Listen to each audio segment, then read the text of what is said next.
The thing they don't tell you about shadow work is that it's not self-help.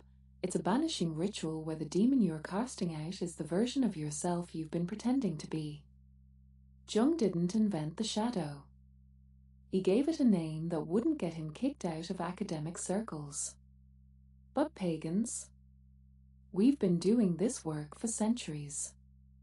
Inanna descending to the underworld and getting stripped at every gate. Persephone eating pomegranate seeds in the dark. Hecate standing at the crossroads with her torch, illuminating what you'd rather not see. These weren't metaphors for personal growth, they were instructions. Because here's what the shadow actually is. It's not your bad traits. It's everything you were taught to exile. Your rage when someone crosses a boundary. Your hunger for more than you're supposed to want. Your desire for power, for recognition, for revenge. Your sexuality when it doesn't fit the script. Your grief that won't stay polite. All the parts of you that got shamed into silence. Modern therapy repackaged this as shadow work and turned it into journaling prompts about childhood wounds. Which, fine. But real shadow work? The kind pagans have been doing under dark moons for generations? It's not gentle. It's confrontation. It's sitting in ritual space with the part of you that you've been pretending doesn't exist and asking it what it wants. And then, this is the part that terrifies people, actually listening to the answer. Here's what every mystery tradition knows that wellness culture doesn't. You can't skip the descent and still claim the crown. Inanna didn't walk into the underworld already enlightened. She was stripped bare at 7 gates, jewelry, robes, power, identity, until there was nothing left but raw vulnerability. Persephone didn't choose the pomegranate seeds because she was curious. She ate them because once you've been below, you can't pretend you haven't. And Orpheus? He looked back. Of course he did. Because the underworld doesn't let you leave unchanged, and part of him knew that. The pattern is always the same across every tradition. You have to go down before you rise. Not metaphorically down. Actually down. Into the parts of yourself you've been taught to exile. The underworld in mythology isn't a geographic location you visit on a hero's journey. It's a state. It's the stripping away of who you thought you were so you can finally see what's actually underneath. The social performance. The coping mechanisms you built at 14. The parts you disowned because someone said they were too much or not enough. And here's the part nobody tells you. You're not doing shadow work to become a better person. You're doing it to become a whole one.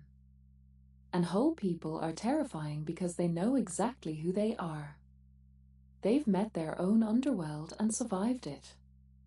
That kind of self-knowledge doesn't make you palatable. It makes you real. That person who makes your skin crawl? They're not just annoying. They're showing you your shadow. The traits you despise most in others, the ones that make you feel physically repulsed, those are the ones you've repressed hardest in yourself. It's like watching someone live out loud what you had to bury to survive. And it makes you feral because somewhere deep down, you remember what it felt like before you killed that part of yourself. Before you learned it wasn't safe. Before you made yourself smaller, quieter, more acceptable. Now here's someone else being loud, messy, unapologetic, and you can't stand it. Not because they're wrong. Because they're free. Let's be clear. This isn't about excusing toxic behavior or pretending cruelty is just misunderstood self-expression. It's about asking a different question. Why does this specific thing make me feel unhinged? Why this reaction, this big, to this particular trait? Your triggers aren't random. They're breadcrumbs. They're leading you back to what you've disowned, what you've shoved into the basement of your psyche and locked the door. And here's the thing about the shadow. It doesn't go away when you ignore it. It just starts running your life from behind the curtain, pulling strings you don't even know are there. Here's the thing about the dark moon. It's not for manifesting. It's not for pulling things toward you. It's for meeting yourself in the dark. So you light a black candle, you sit down, and you let the ugliest stuff speak. Your jealousy, your shame, the pettiness you'd never admit to. And you don't edit it. You don't make it smaller or prettier or more spiritual. You let it be exactly what it is. That's the work. Try mirror scrying if you're ready to stop performing. Dim the lights, light your candle, and stare into your own reflection until it starts to shift. Then ask it out loud. What am I hiding? What don't I want to see? Don't flinch.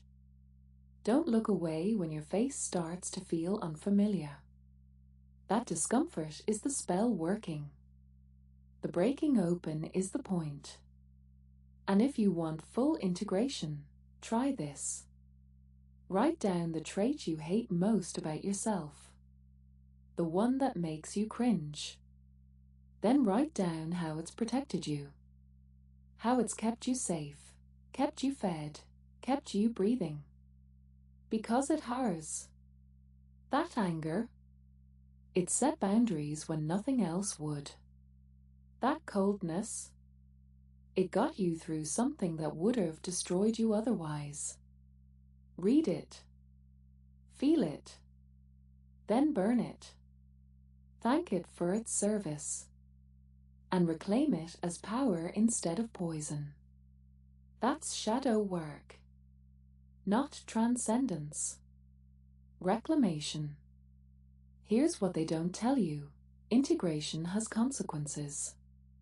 Real ones. You will lose people.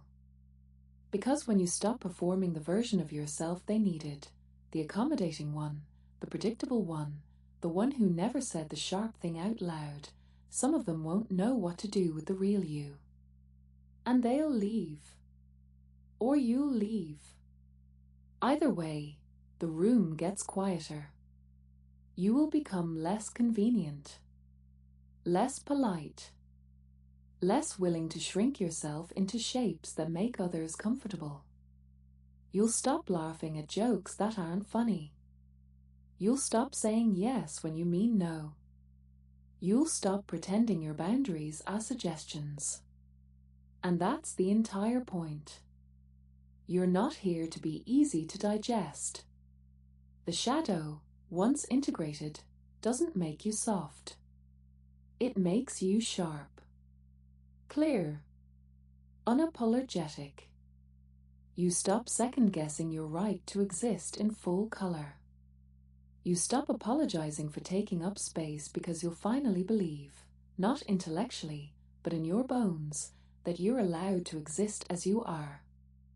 The parts you hid, the parts you feared, the parts you were told were too much or not enough, they're not monsters. They're weapons. And now you know how to wield them. This isn't about becoming kinder to yourself.